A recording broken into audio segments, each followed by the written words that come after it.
Hey guys, so here are your notes. Call these your 7.6 notes for solving exponential and logarithmic equations.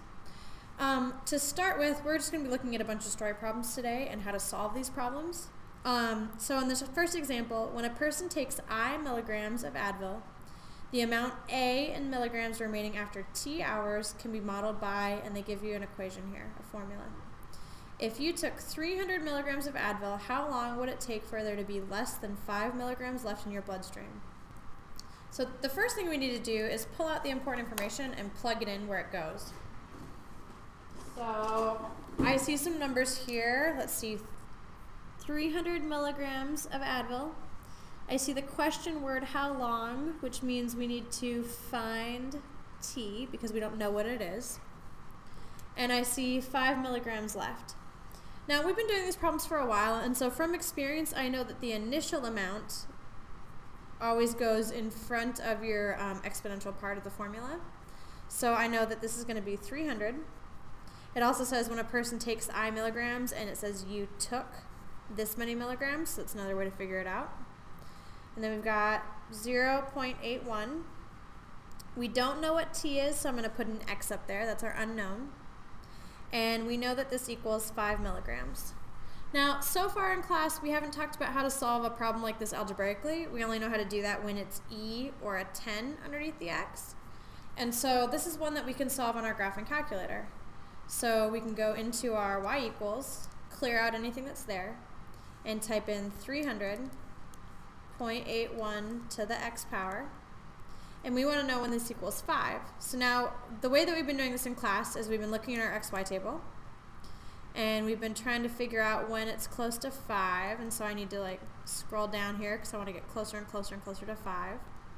And it happens somewhere between 19 and 20.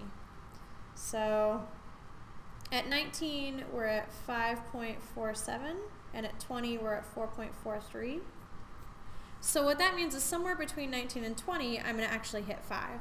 And so I showed you guys how to use your table set. So I'm going to go second window for table set. Since 19 is the first value that's just above 5, I'm going to do my table start at 19.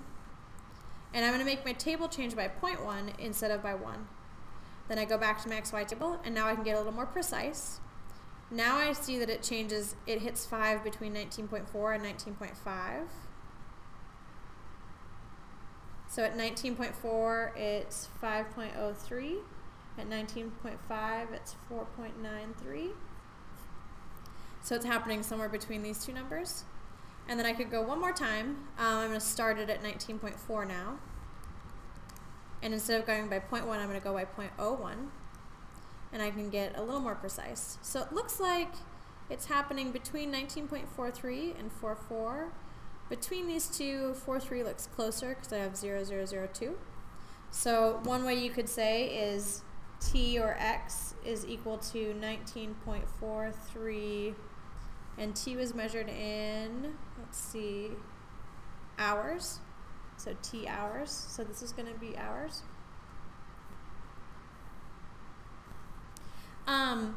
Another way that you guys could do this that's kind of slick is you could actually graph it. So I want my X's to at least go out to like probably 20, and my Y's to at least go up to 5. So I'm going to set my window. I want my X's to go out to 20, so I'm going to round up a little bit. I'm going to go 25. And I want my Y's to go at least go up to 5, so up to 10 is perfect. That's more than 5, right? So if I hit graph here, I can see what this function looks like. So there's the graph. This thing is decreasing, right? Because the amount of Advil in your bloodstream is getting used up. It's getting like taken out of your blood. And now if I go into my Y equals, I want to know when this thing equals 5. So I could say equals 5. And now when I graph it, I get a line at 5, and this is the Advil in my bloodstream decreasing. And I can find that intersection point by hitting second, and then the trace button, so second trace, and I go to intersect, second trace intersect, and then I hit enter, enter, enter. And it gives me 19.430166. So this is just another way to do it that gives you an answer, and it's a little bit faster. So I could also graph it. Here's my Advil curve, here's my curve at 5, and this intersection point is at 19.430166. 30166, comma 5. And so that would be my answer. The x coordinate would be what you're looking for. Let's see, for example number 2, we've got another story problem. So we have the area of a wound decreases exponentially with time. The area A of the wound after t days, so t is measured in days, can be modeled by, and you get this formula here, A equals A sub 0 times E to the negative 0.06t, where A sub 0 is the initial size, so this guy right here is my initial size. If the initial wound, here's the word initial again, is 3 centimeters. So what that tells me is that my A sub 0 is 3. And then it says how long, so that tells me I want to find t. I don't know t, so that's going to be my x. Will it take for the wound to heal to 0.5 centimeters squared? So that tells me that A is 0.5. Now, I could do this one on my graphing calculator table, or I could graph it and find the intersection just like we did for example number 1, or since we've been working on this, we could solve this algebraically. So recall that when we solve, we do PEMDAS backwards, or we use SADMET.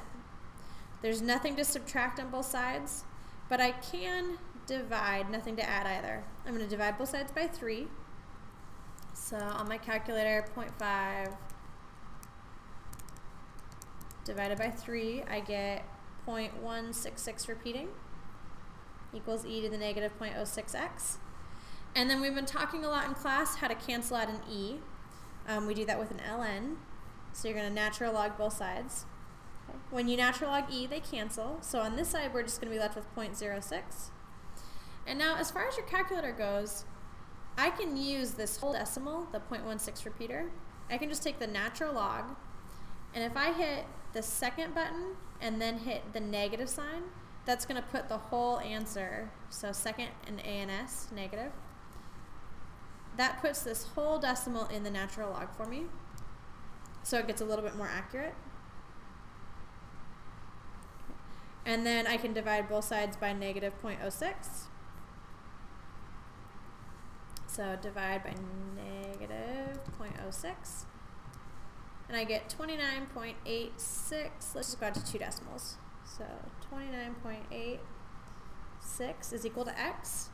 And remember that x is in days, it's my time. So this is 29.86 days. So we can solve a problem with our graphing calculator table like we did up above. We can do it graphically, or we can do it algebraically. One last example to take a look at. I wanted to show you guys a problem that involved a log equation. So here we have the magnitude in an earthquake is modeled by m equals 0.29 natural log e minus 9.9, where e is energy in ergs and m is magnitude. And it says how much energy, so we don't know e, that's going to be our variable, is released by a 5.4 magnitude earthquake. 5.4 magnitude means 5.4 is going in for m.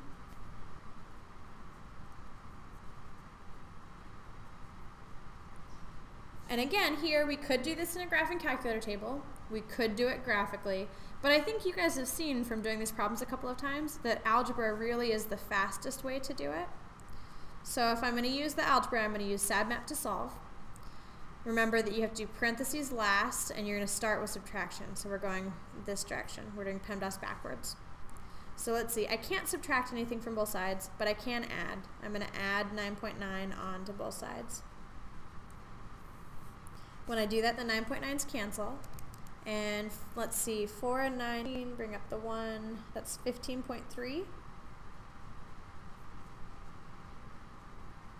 And now the connector between the 0.29 and the natural log is multiplication. So we're going to divide to cancel that out, because division is the opposite of multiplication. So I'm going to divide by 0.29. 15.3 divided by 0.29 is 52.7, let's see, 6. And then now if I want to cancel out a natural log, since e is the inverse function of a natural log, it's the opposite of natural log, I can e up caret both sides, and the natural log will cancel. And then I don't want to have to type in just a partial decimal, I want to use the whole thing.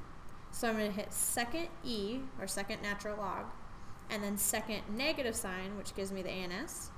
And that'll put the 52.7586 in right there for the answer, the ANS. Okay.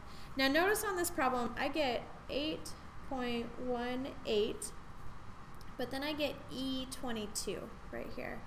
This is really important. You guys have to make sure that you pay attention to if you get a little E back here. Because recall that that means 8.18 times 10 to the 22nd power. That means we've got to move this decimal place 22 places. So if I were to write this, I'd have 8.18, and I have to move it 1, 2, 3, 4, 5, 6, 7, 8, 9, 10, 11, 12, 13, 14, 15, 16, 17, 18, 19. And then I have to fill all these guys in zeros. So I'm going to have 818. Since it jumped twice, I'm going to have 20 zeros following. So 1, 2, 3, 4, 5, 6, 7, 8, 9, 10, 11, 12, 13, 14, 15, 16, 17, 18, 19, 20. And then I go through and I put my commas in, and clearly this is a really big number. It's not just 8.18, it's 8.18, well, whatever place that is. It's bigger than millions, it's bigger than billions, it's bigger than trillions. That is a large number. And then last but not least, we need the units on this. So it says where energy is measured in ergs. So this is ergs. All right, that's it for notes tonight, guys. I will see you in class tomorrow.